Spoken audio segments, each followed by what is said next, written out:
Welcome back, and we are having our first conversation for the morning. And of course, as we mentioned, we are joined by the British High Commission to Belize to talk to us about the launch of the Coastal Plain Highway.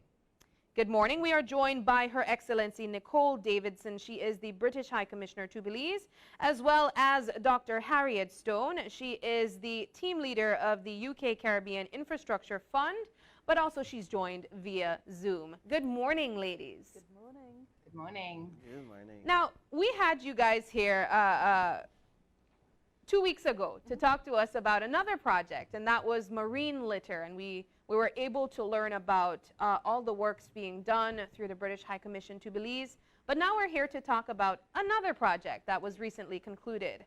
Perhaps we can jump on why you guys decided to work with Belize to launch the Coastal Plain Highway.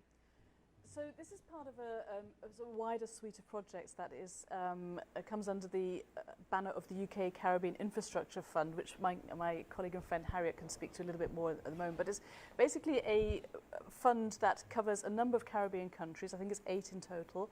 And there are about 13 projects across that region. And the Belize has 2 projects under that. One is the upgrade of the Philip Goldson Highway, but also the Coastal Plain Highway, which was recently finished and opened in a ceremony about 10 days ago.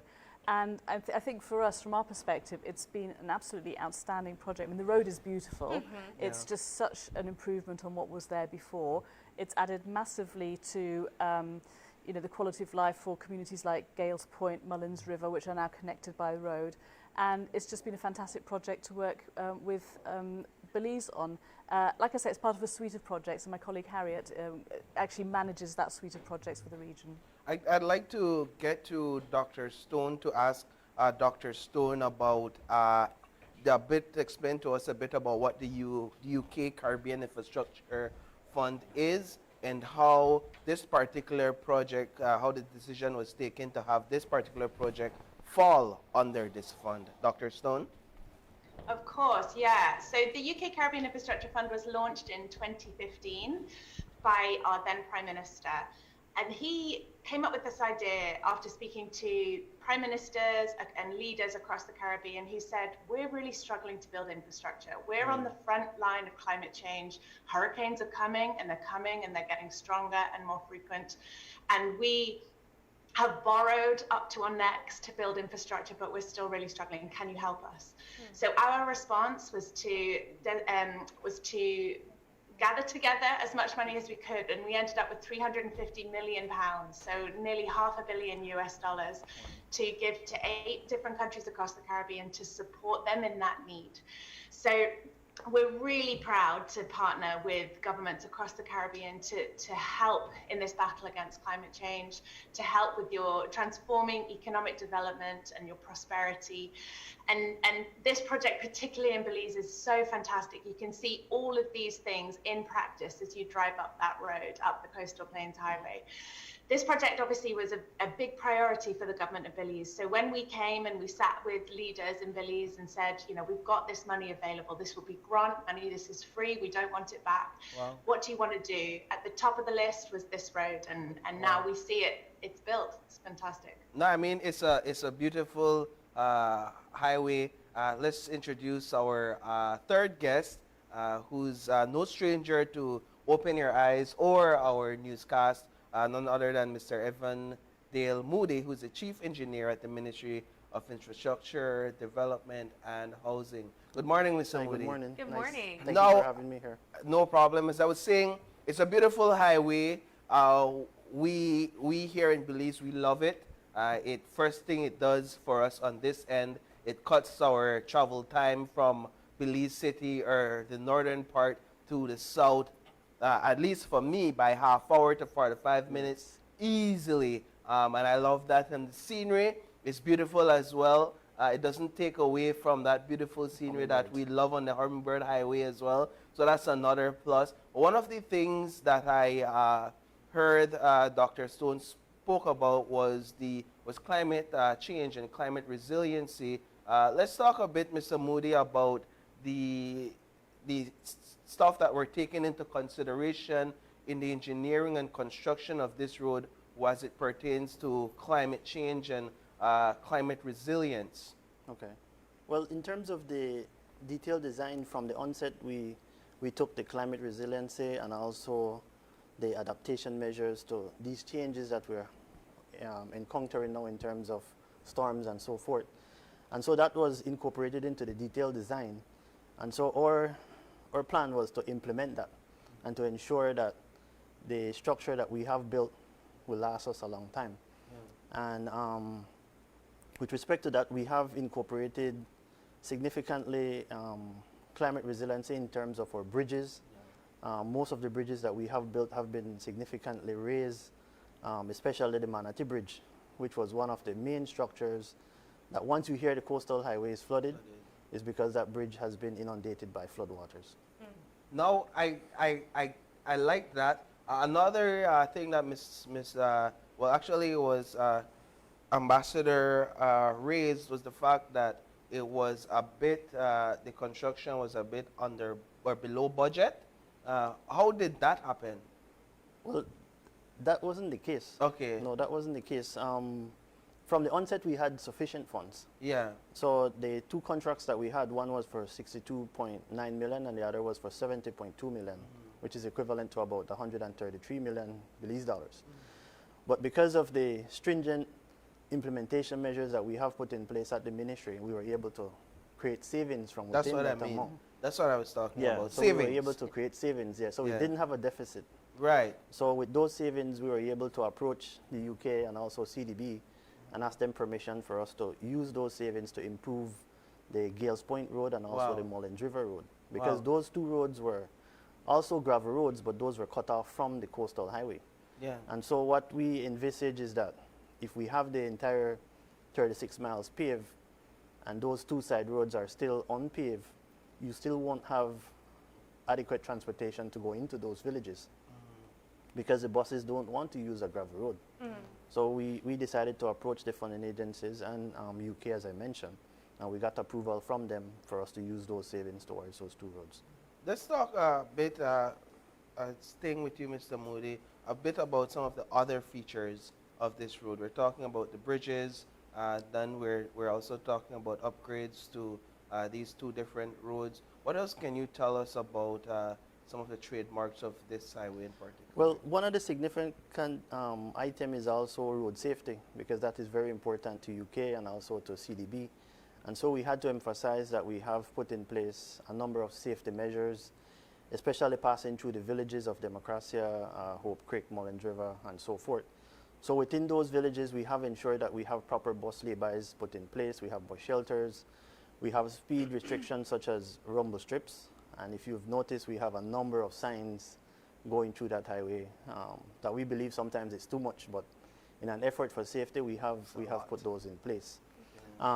In terms of climate resilience as well, we have improved some low-lying areas with the incorporation of erosion protection measures, which includes Reno matrices and gable baskets. These are basically rock protection that we place on the road shoulders so that in the event we have flooding, that the road won't be eroded.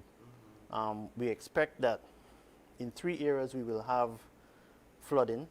That is 2 at the Siboon Bridge and 1 at a bridge called Corn House. As you may be aware, the Siboon River floods intensely, and that's all the way from the Hummingbird Highway all the way through to the coastal. In terms of the financing that we have, because the Siboon Bridge is so high, we couldn't have elevated the road to that full elevation. But what we did, we ensured that we raised it sufficiently enough that in the event we have flooding, we also have a floodway, which is a concrete pathway that we have built on the approaches to those 2 bridges. So in the event that we have flooding, which we had last year, the road performed perfectly. So it was flooded, but once the water receded, the road was still intact.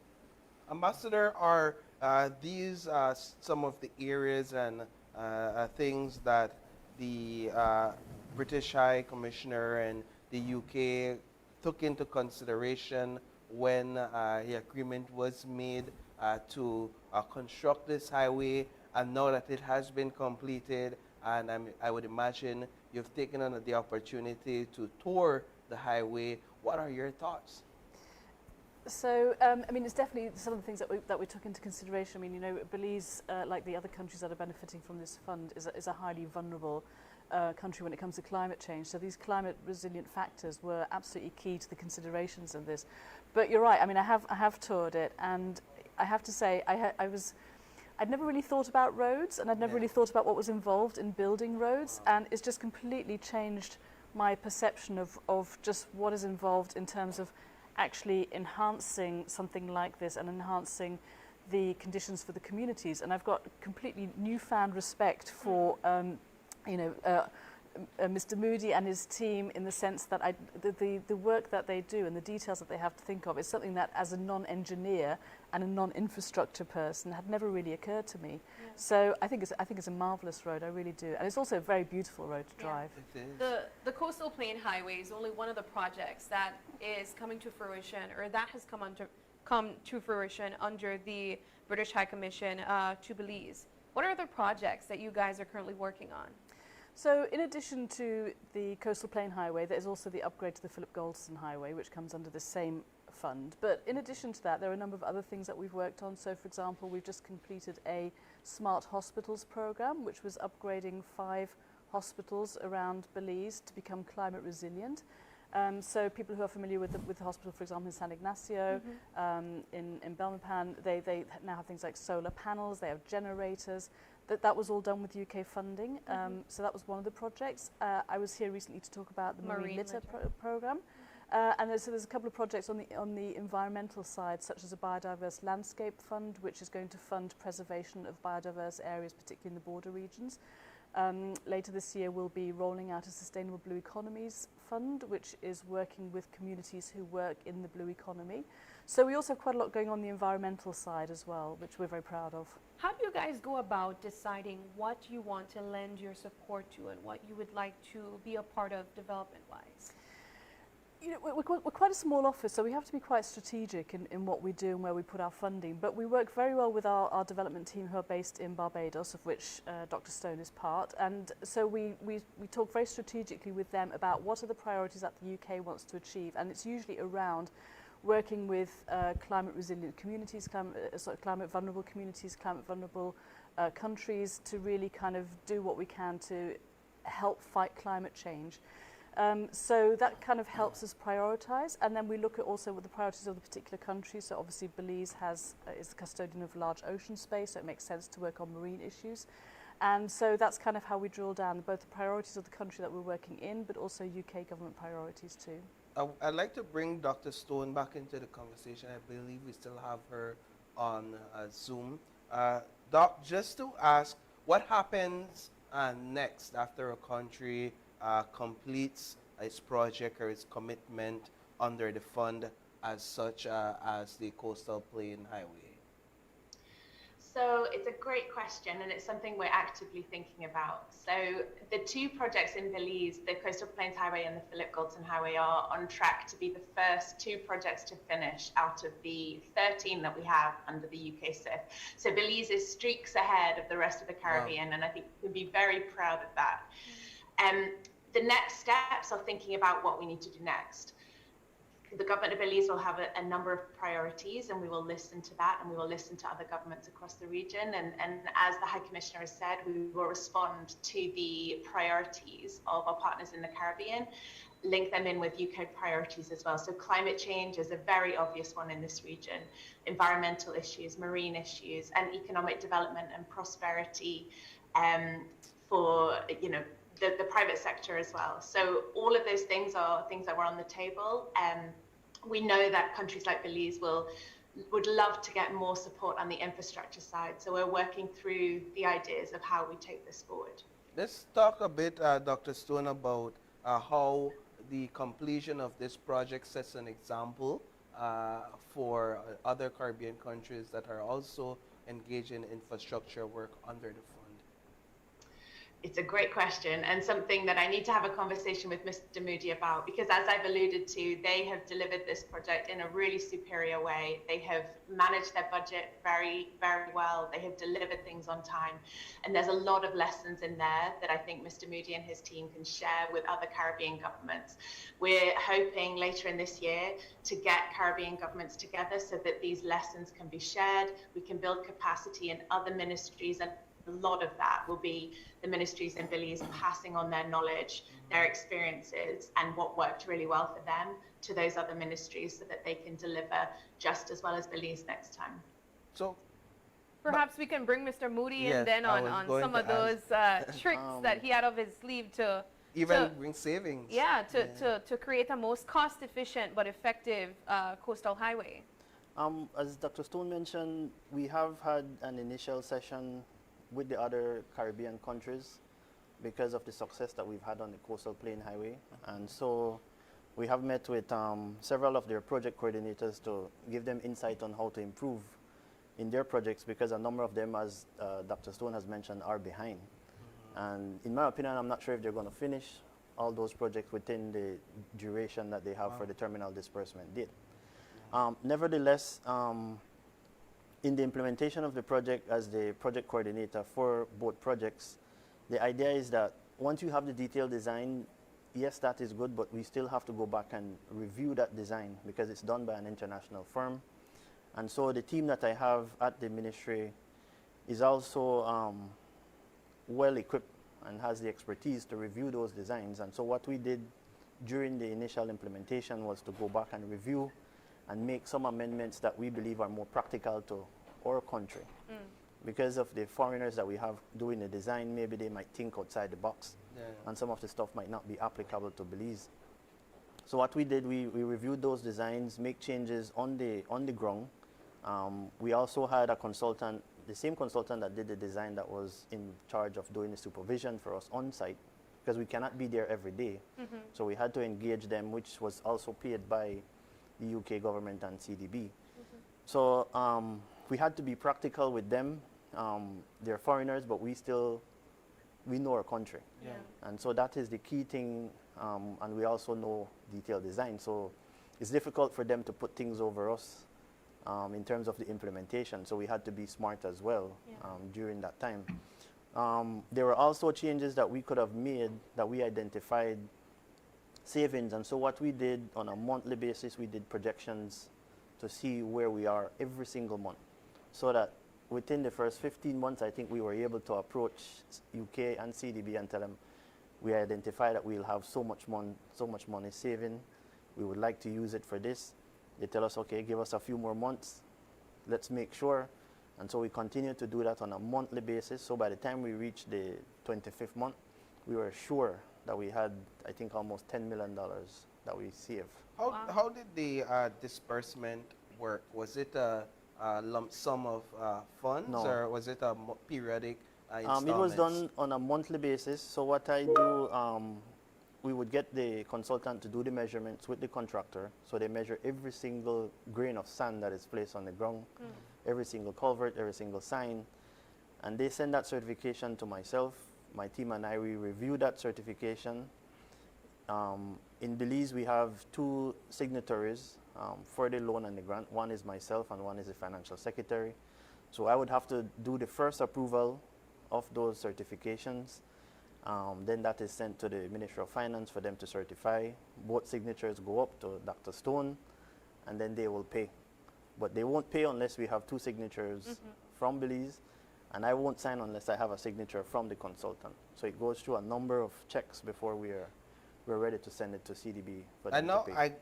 And I wanted again to bring in Dr. Stone to talk a bit about the oversight when it comes to the management of these funds and the use of these funds. I hate to say it, but one of the things we say in the Caribbean and in Belize is that there's usually hustle behind infrastructure, and there's usually hustle behind infrastructure development. Now, I'm hearing you say here, Mr. Moody, that there's a lot of oversight, a lot of checks and balances, and it's quite rare when you hear that there's savings that significant in the development of infrastructure. So, Dr. Stone, would you be able to speak about some of the oversight when it comes to spending and the use of the funds and disbursement of the funds?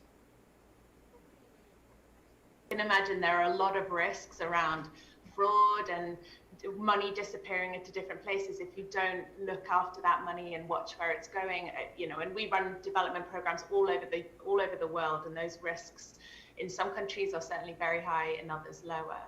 But we, you know, there are checks, as Mr. Moody has talked about, along the financial chain. So you've got the materials that are on the ground. We know you've bought them. We will give you the money back for them. That's kind of how we follow that financial chain and make sure that money's not disappearing. But other things are really important, like procurement. So you hear a lot about kind of challenges in procurement, people paying back candidates, that kind of thing. So we watch that kind of process really, really closely with our partners, the Caribbean Development Bank, who have really strong policies around this. They run through the checks and balances. Mr. Moody and his team in the government of Belize will have run this open procurement process to get the best value for money, so that the money that essentially we're all trying to achieve the most for the money that we have. And that's how you do those kinds of things. And there are other things like health and safety. Those are things that contractors can cut corners on, but these things are so important to protect workers, protect the public who are using the road while it's under construction. So those kinds of things, you know, are important to the UK, they're important to engineers and the government of Belize as well, and we've worked really, really closely and really, really well in a really strong partnership between the UK and Belize. What happens, Mr. Moody, when the road becomes flooded, or when we have a lot of rain and that Sibun River sort of inundates certain parts or takes over certain parts of the highway? Would it be that the road would inevitably have to be closed for a period? No, so as I mentioned before, especially at the Sibun Bridge, we have two floodways. And those floodways are basically a concrete road that has erosion protections on both sides. So we know that the Sibun will flood sometime in the future. We cannot avoid that. And so what we did in the design was to design the floodway in the event it floods, that the road is still passable. Okay.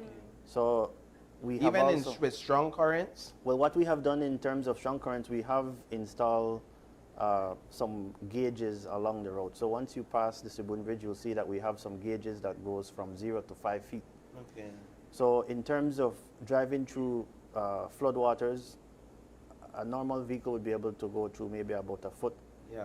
And so we have placed those gauges in place that individuals driving within those areas during a flood event would be able to see the level of the water, and you could determine on your own that it's too high. Not safe. Yeah, so we have put that in place on the Sibun Bridge, on the two approaches, and we also put that in place on the Cornhouse Bridge, as I mentioned, because we expect those two areas will flood. Yeah. There's no way about it. Well, Ambassador, do you have any other immediate projects that we should be looking out for? Well, I mean, I think obviously the Philip Golson one, which hopefully will conclude later in the year, will be the next one that is linked to this. But as I mentioned earlier, there will be other ones around working sustainable blue economies, etc., which will be highlighting and around biodiverse landscape funds. So I recommend anyone to check out our social media, and because that's where we kind of put out the calls for bids and things as well. So those are the ones coming down the road. And Mr. Moody, would you, just to piggyback on Ambassador, be able to give us an update on how the Philip Golson project is coming along, and when do we expect the completion of that project? Okay. Well, that project is going well, and I believe the Ambassador and also Dr. Stone is also excited about that one.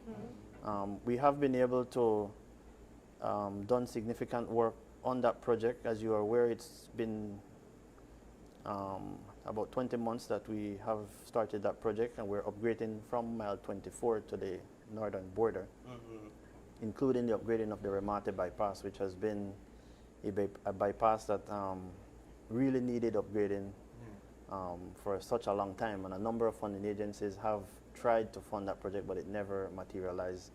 And so we're very thankful that we have received the grant funding from the government of the United Kingdom to assist us with that. In terms of the progress of the works, currently we're about 80% completed. Wow. in terms of that project. It's a total of 4 contracts, so we have 2 contractors working on that project. We expect that we should have substantial completion in October, November this year, and thereafter we will try and plan another opening for that section of the highway. So we'll close the year on a high note. Right. Yes, Absolutely. that is the idea. And is savings also being realized there? Yeah, I was 'Cause it thinking seems- about that, you know. On 2 of the contracts, we will have savings. Definitely, we will have savings, but on the other 2, we will have to increase, or we have increased slightly, mainly due to the fact that between mile 24 and the Orange Rock Tongue bypass, if you may recall, we've had several tropical waves that passed through that section, and several culverts were washed out. Those culverts were not included in the original design, Okay. because when they did the assessment, the engineers thought that those culverts were adequate. Yeah. But due to climate change, things has changed, Yeah. and so we had to go back and replace at least 38 of those culverts within that section. So with that, that has costly. cost us at least another $4.5 million on that first contract for us to do that. Now, final question for me. It's a everlasting issue, the issue of maintenance and road maintenance. What's the commitment there when it comes to the coastal plain highway in particular? I know it's a new highway, but I know with these things, if you don't keep up with your maintenance over the years, it will deteriorate, and it is as if all that fund that was invested goes to nothing. That's a very difficult question. When I initially started both projects, I was the project coordinator for both projects. And so I was just responsible for the management and implementation of those projects to completion. Yeah. But during that time, things has changed, and I've become the chief engineer now. Yeah. So I am responsible for the maintenance of those roads. Yeah. And so we have completed the coastal plain highway. It's going to be in a defects period for 1 year, where the contractor is still responsible for the maintenance of that Okay. road for Okay. 1 year. And that commenced, we gave him substantial completion in June, and so in May next year, he will be free of that road. Anything happens between now and May next year, we His have responsibility. funds, we have funds that are locked in, that he has not been paid, that we will withhold if he doesn't go back and repair the road. But it has to be in terms of workmanship. If we have a tropical storm or hurricane and it destroys a section, Yeah. that's not his problem. That's unreasonable. But in terms of workmanship, he's responsible for it. So that applies to both the Philip Golston and the Coastal Highway. Thereafter, as a chief engineer, I have to pick up responsibility for the maintenance of both highways. And when you say you mean the government? The government, Belize, yeah. obviously. But not you everybody yourself. will Yeah. call You have my to find phone. the money. Yes, and we have to budget for it. Yeah. Okay. So that is a process that we have to go through in October, November. So we prepare the budget for the new fiscal year, which starts in April, and those figures must be included. So for next year, we will have to include those figures this year. All right. That's an adequate answer, sir. Thank you for that. All right. All right. Any last words, Dr. Stone? We can go over you to just get your final words. I just want to end by just drawing focus onto the excellent partnership that we've had with Belize. Mr. Moody and his team honestly are the most exceptional team to work with across all of the Caribbean, so you can be very proud that you're in very safe hands with him as your chief engineer. And I think just the final note to say, the UK is so proud to be partnering with Belize on these projects, but also the other ones that the High Commissioner has mentioned.